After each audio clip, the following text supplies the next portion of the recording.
দিতে সুযোগ করতে পারছি না, এই জন্য আমরা আন্তরিকভাবে দুঃখ প্রকাশ করছি। এ পর্যায়ে বক্তব্য রাখছেন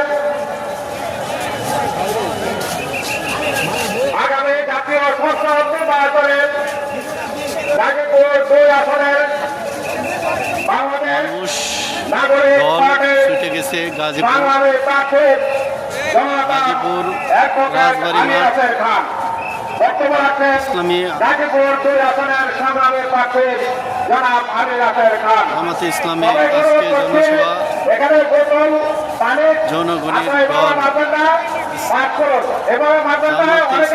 আজকে গাজীপুর রাজবাড়ী মাঠে জনগণের দল ছুটে গেছে।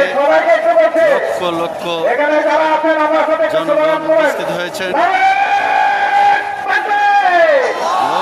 লক্ষ লক্ষ মানুষ রাজবাড়ীর মাঠে উপস্থিত হয়েছেন ডক্টর শফিকুল ইসলাম আমির, ডক্টর শফিকুল ইসলাম উপস্থিত হয়েছেন। লক্ষ লক্ষ মানুষের জনতা